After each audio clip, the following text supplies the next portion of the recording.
Good morning, everyone, from a moderately meh day in England. It is my last rest day, and what a time to decide to cover tanking, which is the theory and practice of tanking. So here we are with the Malagasy Super Warriors, which is the infantry and armour and cavalry. They get upset if they're not included. Combined armour school. So we obviously have the badge here with the cavalry on the os, the tank and the infantry, and they are the Super Warriors. This school does guest star artillery, signals, fly people, recovery, medics and supplies, but they like to focus on this cool badge. And what I'm going to be looking at is the theory and practice of tanking, some lessons from Ukraine today, and some lessons from Israel, the Israeli wars, maybe at a later point, depending if I get enough hate to kill this channel off. Now, we're going to look at why theory of tanking or tank warfare doesn't necessarily play out, certainly in Ukraine. And my summary of why it doesn't is due to artillery, NATO information and command systems, and modern mines, anti-tank guided missiles. And what I'd like to kind of show you is that the practice is very different from theory at the minute. Whether this is just one specific war and whether these lessons apply to all of war remains to be seen. Now, Apple has decided to become a house bunny, which is rather nice, and he's refusing to go out today, which is pretty cool. And the Battle of the Beverley continues. So this is a view of the Beverley you probably won't see again. The wheels are going on and a lot of work is going into that. So anyway, back to the theory and practice of tanking and why it doesn't necessarily work. So let's have a look at the olden days and let's go back to the history of tanking. Now, we all know from what the history books teach us that in World War One, this is when the tank came into its own, overrun the pesky Germans with their pointy hats, and took over warfare as the ultimate weapon of war, or did it? The cavalry are saying, don't forget about me, they're there in their light tank. This is, of course, a British type of tank with the infantry following. The problem is getting over the trenches, so they're using a fascine, and they are breaching the first line of the German defences. They're taking on the machine gun positions, they're flanking them, and then they're breaching the second line and third line of German defences, and then they're unleashing the horses. The cavalry in their light tanks, all their horses, are going to go and wreak havoc in the German rear lines. Well, yes, it did work, but we forget one reason why it worked, and that is that we ignore the combined arms and the use of signals in the developments in the control of artillery. And what enabled this to be something which could be used in practice was advancements in aeroplanes, his Biggles with his radio operator, and artillery. And it was artillery which really dominated whether this would or wouldn't survive. So as you breach the first line of defence, you have a shock surprise barrage going on, a creeping rolling barrage going on into the second and third line of defence, and then you get through the third line of defence, and then you have to move your guns up.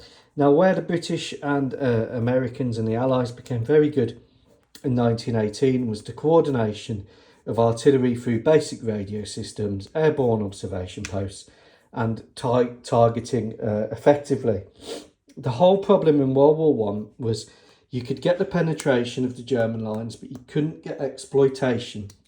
And until the Germans were sufficiently weakened in 1918, basically, if you got a penetration here, the Germans up until 1918 would push masses of forces in, artillery, and remove that exploitation opportunity. So it was only really with advances in combined arms warfare and the weakening of the Germans by 1918 enabled this to be successful. And everyone likes to forget about that and just focus on the tanks.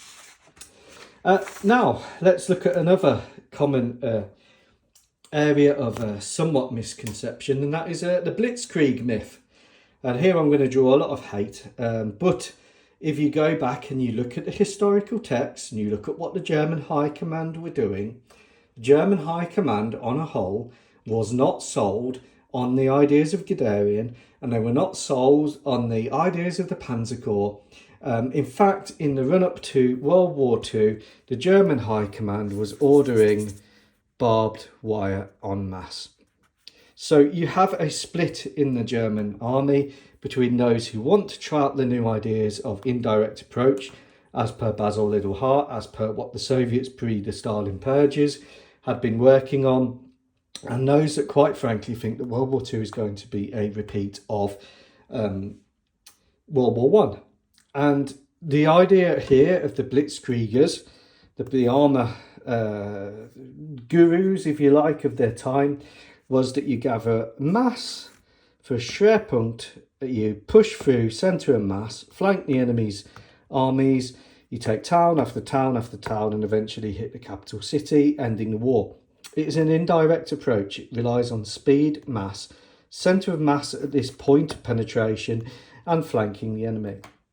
Now, why has Blitzkrieg gained this mythological ethos, this elevated position in Western thinking? Well, I think partly it's because we don't go back and understand what the German High Command were thinking. We don't put things in perspective. So what were the Germans ordering in the run-up to World War II? U-boats. We don't see the bigger picture. We like to focus on, Panzerkampfwagen 2 has a 57mm gun, blah, blah, blah, blah. Okay, I get it. This is distraction, distracts us from looking at what is happening.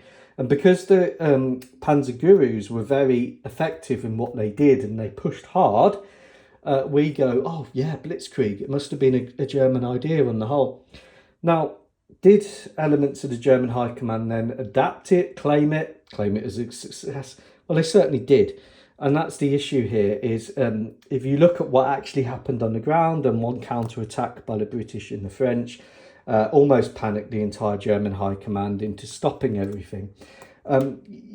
You start to see that it's a more nuanced picture, but the Blitzkrieg myth and the Blitzkrieg as a way of avoiding mass casualty warfare, getting to the enemy's capitals, ending the war within 3 days, has taken on a mythological status.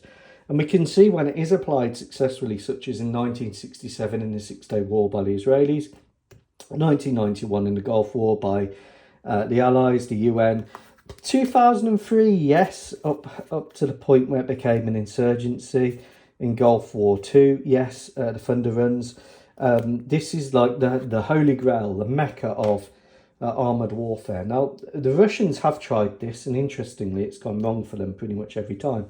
1994, Battle of Grozny, first attempt, the Maykorp Brigade getting slaughtered in Grozny.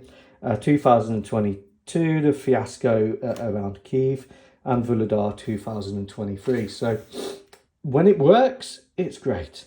When it doesn't work, it's not so good.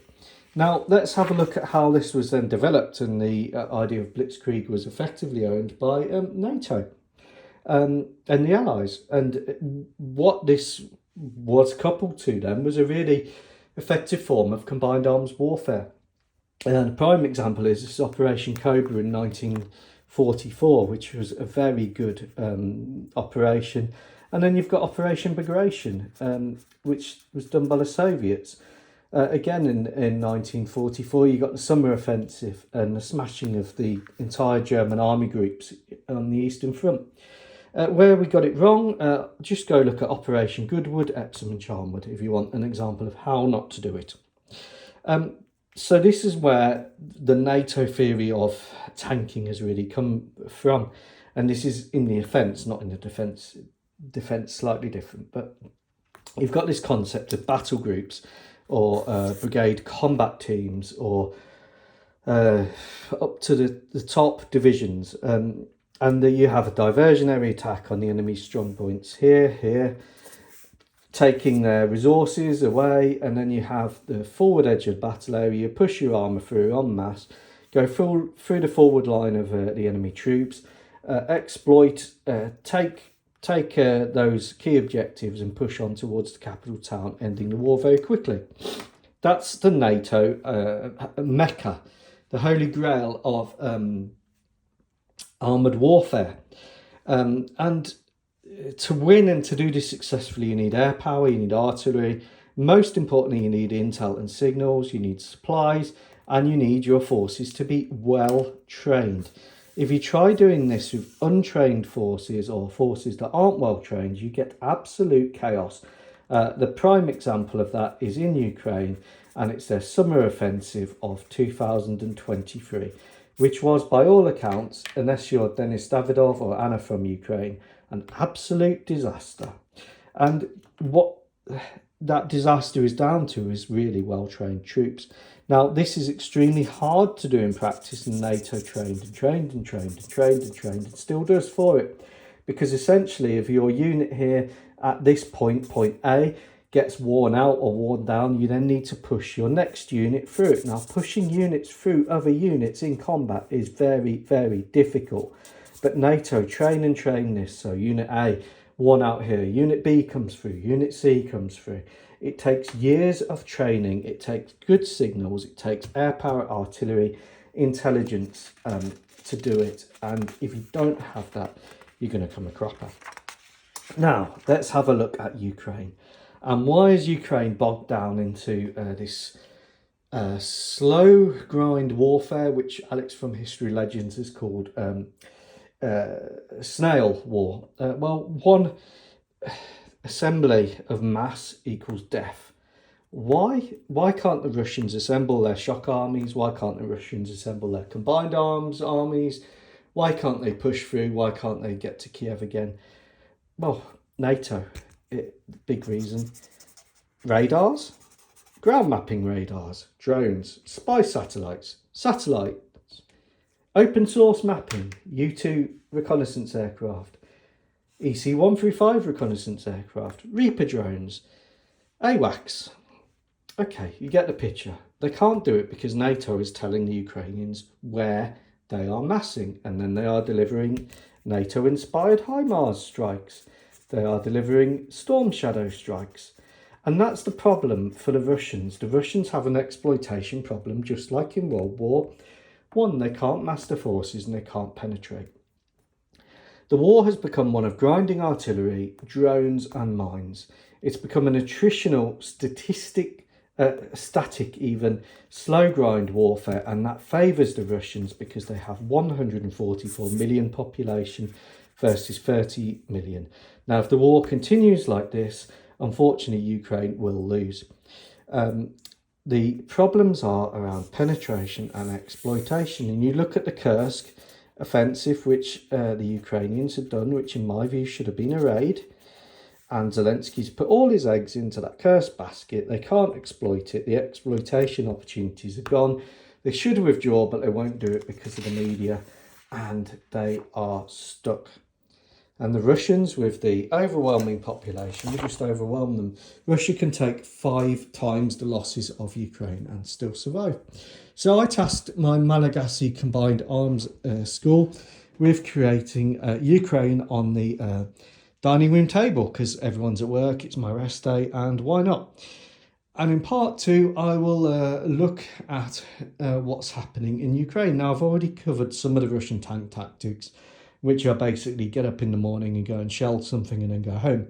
And here we are with the engineers have created Ukraine. Now, this is a co-developed artillery and engineering masterpiece by my Corps of Engineering, my Corps of Artillery. The options were shell this table for 2 years randomly. Well, I don't have time for that. So I went for mild moonscape, because on the scale of moonscapes, I can't get the full effect of 2 years of Russian random artillery shelling. We've got the Oilums. They are playing the Ukrainians in defence. Here they are, with some of their NATO-inspired weaponry. We've got a destroyed T-72 tank here, because, of course, if it's a tank and it's destroyed in Ukraine, it's a Russian T-72. The minute you point out to a journalist that the road wheels don't match a T-72, line's breaking up. And then we have the Malagasy Combined Armour School, and they are playing the role of the Russians, and they have been drinking vodka and partaking in Russian food, and they are going to be enacting a Russian-style tank attack. Now, you have to bear in mind that this is going on day after day across Ukraine. It doesn't stop. It grinds on and it grinds on and it grinds the Ukrainians down. And that is the war of attrition. So as opposed to big centre of mass Schwerpunkt attacks with the cavalry, we have got two Type 10s here, all kitted out with top attack armour, extra side protection against ATGMs, active protection systems. We've got a CV90 from the infantry here with top attack armour and anti-pooping drone cage. We've got a reconnaissance drone. We've got the Big Bertha, which is like the Lancet. We've got Mr. Propaganda here with his propaganda drone. And we've got the Malagasy bomb drone here with a 250-pound Mark 81. This is the drone controller's vehicle here. So the drone controllers are going to set up their drones in this forested area here, and they're going to hide away basically until they are called for, and they will be further back and undercover than the advancing units. Now Mr. Propaganda is going to send up his drone, and the infantry that have been specially selected for this, well, the CV90 can only carry a small amount of people anyway, but they are going to be taking forward their limited amount of infantry, and they're going to be using 6 infantry for this attack. Now, the Russians generally may use up to 18 max. That's the amount I'm seeing, but generally a lot lower than that. So they're going to go and they're going to get into the CV90, or they're just going to ride on top. Now, the first thing that will happen in this recreation of Ukraine on the dining room table is the Malagasy artillery will shell the living daylights out of that front line for 2 years. Now, obviously, it's a compressed timescale. They will then attack using the bomb drones. Now, these are all blank weapons because I didn't want to kill any of my people. And the bomb drones will basically fly FPV drones. There's some Ukrainian infantry in a position, bang, and take them out, and then there'll be a load more drones going into that position, and then the day of the assault will occur, and the propaganda drone will be sent up. First thing we see is getting through the minefield, so we'll have the equivalent of the Tsar barbecue tank, which is going forwards. We will have artillery coming down onto these positions. The mine rolling tank will go forwards with a tank following behind it, and then last but not least, CV90 representing the BMP-2. They will roll up to the Ukrainian position here or to a nearby forest area. They will be firing as they do, and then they will get to the edge of the forest area. The tank will turn around, be followed by this tank, be followed by the CV90 representing the BMP, who will debus the infantry, here representing the Russian infantry, and they will take position in the front of the Ukrainian lines, and they will fight through, killing the Oilem soldiers who are representing the Ukrainians, and they will take up positions there. All of that's going on. The tanks will come back round with the mine rolling tank clearing the way. They will beat a hasty retreat followed by the CV90, and they will all come back to base, where they will go back into their concrete reinforced hides, and they will wait for the next mission. And that is the end of the armoured assault Russian style. The propaganda drone will now show that the Russians have taken that position. Weebunin will adjust his map, and military summary demon will adjust his map, and that'll be the end of the video. So what happens next? Well, that's the key question. Well, firstly, if the Malagasy infantry are injured taking these lines, they are going to be stuck there till nightfall, because recovery is going to happen at night. Now, the Ukrainians call this meat wave attacks. I think they're slightly missing the point here, and there's a lot of propaganda associated. Well, the whole idea here is that they've taken these positions, they've got some territory, and now what's going to happen is the Ukrainians are going to launch their own drones, their own FPV drones, onto the Malagasy infantry posing as the Russians. They're then going to summon up their Abrams, their NATO supplied Abrams, and their Bradley, and they're going to summon up their reinforcements here, their elite reinforcements from the 47th Mechanised Brigade. And this is the key point that the Russians are looking for. What they will then do is, these Malagasys will then launch their Big Bertha anti-armour drones, they will launch their artillery strikes, and they will launch their air power. And their target is these forces here, which are coming to retake the positions. Those will be hit extremely hard. Now, eventually, over time, you may not have enough Abrams to go forwards, or T-64s. Eventually, over time, the Ukrainians may run out of Bradleys. And eventually, over time, the Russians are taking the territory and grinding down the Ukrainians. And I hope that helps. That is what I'm seeing at the minute. Now, whether these assaults need to be repeated 2 or 3 times, that's possible, because it may take 2 or 3 goes to take the positions and defeat the counterattacks. But eventually it sticks. And that's the issue. The Russian ground taking is slow, it's consistent, it's creating pockets, and most importantly, it's exposing the Ukrainian reserves to attack. This is being repeated day after day after day. So you're not seeing large armoured attacks, you're seeing small armoured attacks, you're seeing combined arms in practice. And this is how the war is being fought in practice. I hope that helps. Take care. Goodbye.